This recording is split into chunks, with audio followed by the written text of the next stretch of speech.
घड़ा छूछ पड़ा था। तो दुल्हनिया कहा दिया है अपने स्वामी का, कैसे कहा दिया है? खड़े रहा पियवा मोर हो, अरे खड़े रहा पियवा मोर हो, गगरिया भरे धई के आई। खड़े रहा पियवा मोर हो, गगरिया भरे धई के आई।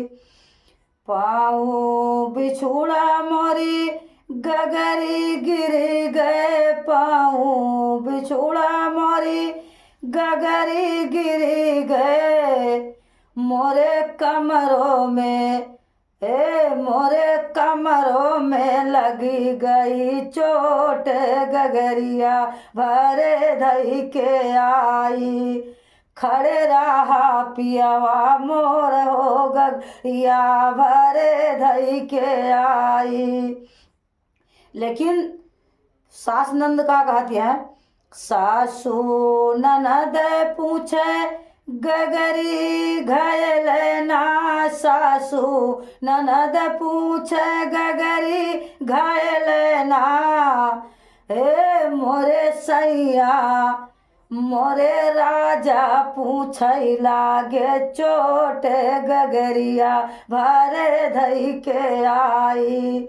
मोरे दुल्हा पूछै लागे चोट, गगरिया भरे धई के आई।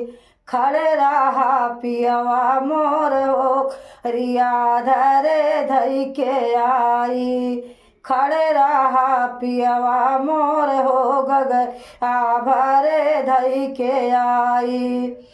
सासू ननद देखे गगरी घायल ना, सासू ननद देखे गगरी घायल ना। हे मोरे सैया मोरे राजा पूछै लागे चोट, गगरिया भरे धई के आई।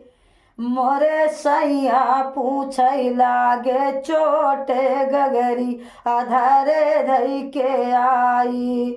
खड़े रहा पियवा मोर हो, गगरिया भरे धई के आई। सासू ननद देखे गगरी घायल ना, सासू ननद देखे गगरी घायल ना। मोरे सैया पिसई हरा जोर, गगरिया भरे धई के आई। मोरे राजा पिसई हरा जोर, गगरिया भरे धई के आई।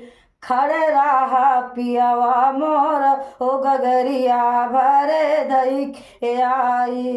खड़े रहा पियवा मोर हो।